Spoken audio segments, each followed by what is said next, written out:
Hey there, it's Erin and Emily from E Squared Photography. So let's be honest for a second. Have you ever shown up to a session and looked at the lighting and said, well, I hope this works. Maybe it's the sun is too bright, or maybe it's too cloudy, or maybe you did a session there a week prior and now everything just looks dull and flat. If that sounds familiar to you, you're in the right place and you're not alone. All right, so most photographers that struggle with light or get inconsistent images, it's not because it's a super complicated concept. It's because no one has explained it simply to them. And that's what we're here to do today. So we're gonna talk about the 5 lighting mistakes beginner photographers tend to make and exactly how to fix each of those. Our goal is to help beginner and side hustle photographers really understand all of the systems that have worked for us and work for them so they can get the beautiful images that they want to get. So once you understand all of these lighting mistakes, everything will start to get easier. And don't forget, for the best photography tips and tricks, make sure to subscribe to our channel and hit that bell for notifications of future videos. All right, so let's get into mistake number 1. Mistake number 1 is shooting in direct sunlight. While a lot of times photographers will think, well, the more light, the better the photo, right? Well, not necessarily, because harsh sunlight or direct sunlight on a client is going to cause squinty eyes, harsh shadows, possibly blown out highlights, or maybe dark eye sockets. And really, that's not the vibe that we're going for. So what is the quick fix for not shooting in direct sunlight? Instead of putting your subject right in the sun, we're trying to put them in what's called open shade. Open shade basically means that if your client should be in the shade, if possible, and if they look up, nothing is above them. It's just the sky above them and the nice light. Now, when we put them in open shade, we're not going to get the dark, harsh shadows on their face. We shouldn't be getting squinty eyes. We should just be getting soft and flattering light. Okay, a common mistake number 2, is ignoring where the light is coming from. So depending on the time of day that you're shooting or the lighting situation you're in, it can really matter where the light is coming from. So for example, if we look at this photo that we took here when we first started out, it's a cool backdrop. You can see the sun is kind of setting behind her. She's in a sunflower field, even though you only see a sliver of it.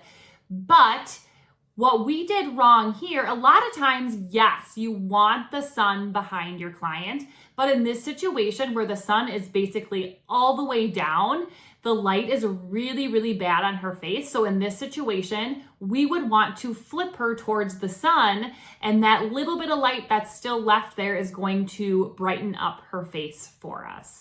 Okay, so a quick fix when you're dealing with light and the direction it's coming from. So the thing we like to do before we take a photo is we ask ourselves, where is the light coming from? Whether it's a cloudy day or a bright sunny day or the sun is about to set, we always ask ourselves that. For example, this photo here was shot on a more so overcast day. So we really were looking, where is the light coming through those clouds, so we can have her facing that as best as possible to really brighten up her face nicely.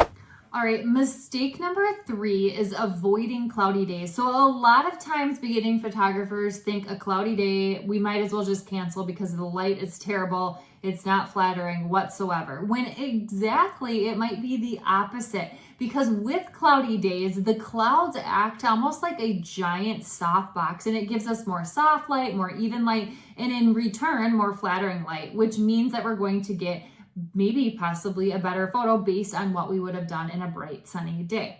Now, this part's really, really important when it comes to a cloudy day, because a cloudy day can go wrong real fast if you're not paying attention, even though it's cloudy, to where the light is actually coming from. It's not as clear and not as easy to tell where the light is coming from on a cloudy day, so we use this quick fix of something called the spin test. What we do is we directly face our client, and we tell them to spin in a circle with us. When we're spinning in a circle with our client, we are watching their face for when it is lit the best.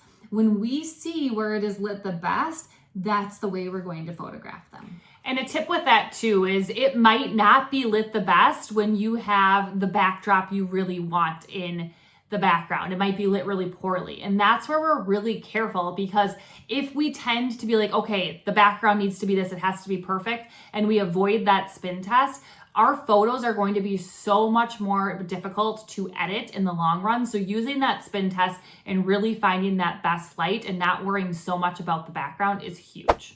All right, mistake number 4 is adjusting settings instead of adjusting the light. So what a lot of photographers do, as soon as the light is bad and maybe they don't understand it's actually the light that's bad, they go and they're changing all of their settings trying to fix it, when sometimes it's as easy as making a little shift in the client or yourself. Okay, so the quick fix here is, instead of immediately adjusting your camera, move your subject or move yourself. So try maybe turning them a different direction, like using the spin test like we just talked about. Maybe taking a few steps to the side to get them out of the direct sun if they're in the sun, or just moving them into the shade. So really thinking about those things, because lighting is honestly the most important thing to get those portraits consistent and get them to be really simple and easy to edit. Is if you nail lighting, you're good to go. And real quick, take a moment and comment below, what is your most difficult lighting situation? And if you would comment below, it not only helps us, but it also helps all the photographers starting out and starting with these videos. All right, mistake number 5 is ignoring the background lighting. Now, while our subject is usually what we want to focus most on, because that's the focus of the photo, we still need to pay attention to the background lighting in some sort of way. Because if the background lighting is so bright or overexposed, now our eyes as the viewer of the image goes to that and not to the focal point that we actually want, which is the client. So we do need to pay attention to the overall background light. So what is the quick fix for that background light? Well, before taking the photo, it's important to look at the entire frame in where you are shooting, not necessarily just your subject. So asking yourself, is there a giant bright spot behind them? Maybe there's a giant white bright spot that's just really blinding, or the sun is shining in a weird way behind them. And if it is, you can do a few things, like shifting your angle from which you're shooting from, or maybe moving them slightly so that isn't so bright in the background. Or like you see here, using filtered light. So when that sun is actually coming in from the background, which can be really pretty, using filtered light through trees and other things that could actually soften it a little bit and not have it be so harsh and distracting to the viewer. Okay, so let's recap those 5 mistakes. So number 1, shooting in direct sun. We really want to look for that soft light instead. Number 2, ignoring the light direction. Really understanding where that light's coming from is important. Number 3, avoiding cloudy days. We don't want to avoid cloudy days. We just want to understand how to use them and how to use that spin test to make the most of them. Number 4, changing settings instead of changing position. Just the slightest movement of yourself or your client can make for better lighting. And then number 5, like Erin just talked about, ignoring the background light. And now lighting doesn't have to be complicated. When you start to paying attention where the light is and how it really hits your subject, that's when it becomes easier. And that's when you start to see those consistent portraits show up in your editing process. All right, now if you want an even more in-depth, broken down training about all things lighting, what to avoid, how to fix it, really how to find that beautiful light and that beautiful golden glow, we have a free 1-hour training. It's called our Glow and Grow training, where you are going to learn all the things natural light, all the things lighting, and you can grab access to that in the description below. We hope it's really helpful for you. Now, if you enjoyed this video today, make sure to like, subscribe, and share with a friend so we know to make more videos just like this one. And we will see you next week.